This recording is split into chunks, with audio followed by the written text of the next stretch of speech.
السلام علیکم دوستو، میں آپ کا دوست لالا رومیو ایک بار پھر ایک نئی ویڈیو کے ساتھ آپ کی خدمت میں حاضر ہوں۔ پچھلی ویڈیو میں ہم نے پورنوگرافی سے متعلق کچھ ابتدائی معلومات سے آپ کو آگاہ کیا تھا۔ آج کی ویڈیو میں ہم اسی سلسلے کو آگے بڑھا رہے ہیں۔ دوستو، 18ویں صدی میں پورنوگرافی ایک بار پھر ایک نئے انداز سے شروع ہوئی۔ اس بار پورنوگرافی کے لیے لکڑی کا استعمال کیا گیا۔ اس کے علاوہ درختوں کو بھی کاٹ چھانٹ کر جنسی عضو کی طرح بنا دیا گیا۔ فرانس میں ہوئے اس تماشے پر لوگوں کا ہجوم لگ گیا۔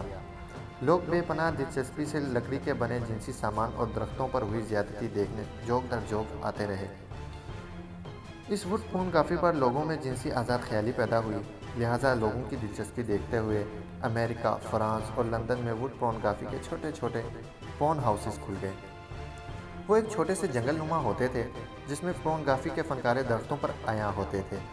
دوستو، 1839 میں کیمرہ ایجاد ہوا۔ جہاں یہ سائنس کے لیے ایک بہت بڑا چمتکار سمجھا جانے لگا، وہیں یہ پورنوگرافی کا ایک بہت بڑا ہتھیار ثابت ہوا۔ 1855 میں پہلی بار اسے پورنوگرافی کے لیے استعمال کیا گیا۔ اس پورنوگرافی میں مسئلہ یہ تھا کیمرے کی تصویر صرف ایک کاپی بنا سکتا تھا۔ اس تصویر کو بہت زیادہ شیئر نہیں کیا جا سکتا تھا، اس لیے پورنوگرافی کا جن مشکل کا شکار ہو گیا۔ لیکن یہ مسئلہ اس وقت مسئلہ ہی نہ رہا جب 1863 میں پرنٹر ایجاد ہوا۔ اس ایجاد کے ساتھ ہی سیکس تصاویر سے بھرپور پلے کارڈز اور سیکسی خاکے لوگوں کے ہاتھوں میں آ چکے تھے۔ 1871 میں جنسی تصاویر بلیک اینڈ وائٹ ریزلٹس میں پوری شدت کے ساتھ مارکیٹ میں آ چکی تھیں۔ ان مارکیٹوں میں فرانس کی مارکیٹ سب سے آگے رہی۔ 1876 میں ویڈیو کیمرہ ٹیکنالوجی منظر عام پر آئی۔ اس ٹیکنالوجی میں ویڈیو کیمرہ 1 منٹ میں 60 تصاویر کھینچا کرتا تھا۔ پھر ان تصاویر کو چرخہ نما مشین میں ایک بڑے رول بنڈل کی صورت میں چڑھایا جاتا تھا۔ پھر اس چرخے کو ہاتھ سے چلایا جاتا تھا۔ اس سے تصویر تیزی سے گھومتی تھی اور ایسی لگتی تھی مانو جیسے ویڈیو پلے ہو رہی ہو۔ ویڈیو ٹیکنالوجی کے وجود میں آتے ہی یورپی ممالک میں فلم ساز انڈسٹری کی ابتدائی ڈھانچے نما ظاہر ہونے لگے۔ اس کے ساتھ ہی تاریخ میں پہلی بار باقاعدہ پورن انڈسٹری کا آغاز ہوا۔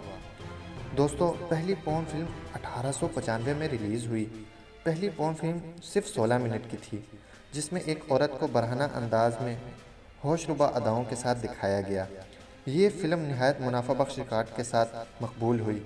اس کے ساتھ ہی سیکس کی خواہش ضرورت سے بڑھ کر جنون میں بدل گئی۔ یورپ کی گلی کوچوں میں لوگ بیہودہ مذاق اور چھیڑخانی کرنے لگے۔ پھر یہی چیز آگے چل کر یورپ کی ثقافت کا حصہ بن گئی۔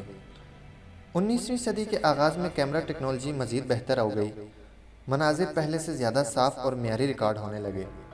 اس کے ساتھ ہی فرانس اور دیگر یورپی ممالک نے سرکاری سطح پر پورن تھیٹر کھول دیے، جہاں پورن اداکاروں کی پیداوار کا سلسلہ شروع ہوا۔ 1920 تک یورپی تہذیب پورنوگرافی کے اس زہر میں ڈوب چکی تھی۔ عوام سرِ عام سڑکوں کو بیڈ روم بنانا اور اپنا شوق پورے کرنے میں لگی تھی۔ ساحل سمندر عیاشی کے اڈے بن گئے تھے۔ میاں بیوی ایک دوسرے کی ذمہ داریوں سے بھاگنے لگے۔ یورپی پورن انڈسٹری جو 1998 سے پہلے صرف جنسی کاروبار کے طور پر استعمال ہوتی تھی، اچانک نامعلوم ہاتھوں میں چلی گئی۔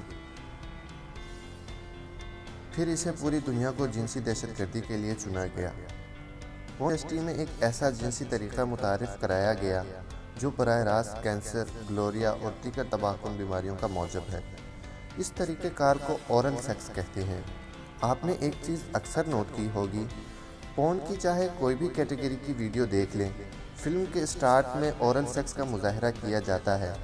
ایسا لگتا ہے جیسے یہ بھی باقاعدہ جنسی عمل کا حصہ ہے۔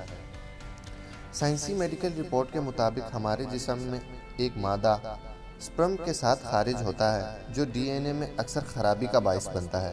اگر وہ منہ کے ذریعے معدے میں چلا جائے یا دانتوں میں اس کی باقیات رہ جائیں تو منہ کے خلیات میں پروٹین نامی مادہ پیدا کر دیتا ہے جو منہ کے کینسر اور بلڈ پرابلمز کو جنم دیتا ہے۔ یہ وہ بیماریاں ہیں جن کا علاج یہودی لیبارٹریوں کے علاوہ کہیں نہیں ملتا۔ ان بیماریوں کی تمام دوائیاں اسرائیلی کمپنیز نہایت مہنگے داموں فروخت کرتی ہیں۔ اورل سیکس دراصل یہودیوں کی خفیہ ایجنسیوں کا ذریعہ آمدن ہے۔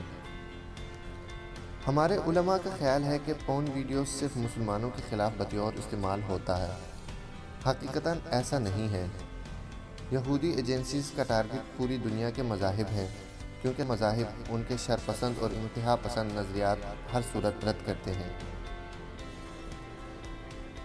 نہ صرف بیماریاں بلکہ ویڈیوز کے ذریعے بھی یہ انڈسٹری اچھی خاصی رقم کما لیتی ہے۔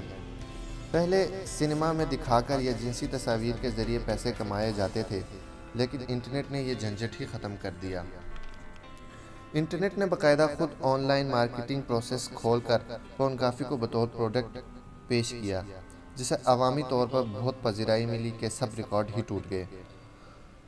یورپی پورن انڈسٹری کو سب سے زیادہ ٹریفک ایشیا سے ملی۔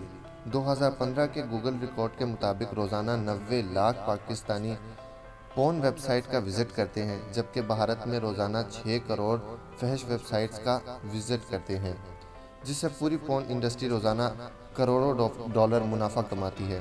یہ وہ تعداد ہے جو ویب سائٹ بلاک ہونے کی صورت میں کسی نہ کسی طریقے سے اپنی منزل تک پہنچ جاتی ہے، جبکہ گوگل پر پورن تصاویر دیکھنے والوں کی تعداد کروڑوں میں ہے۔ دوستو، یہ تو تھیں کچھ معلومات۔ دوستو، ہم اگلی ویڈیو میں ہم آپ کو پورنوگرافی کیسے بنتی ہے، ان میں کردار کیسے ایکٹنگ کرتے ہیں، ان میں کیا کیا ادویات استعمال کرتے ہیں، وہ سب آپ کو اگلی ویڈیو میں بتائیں گے۔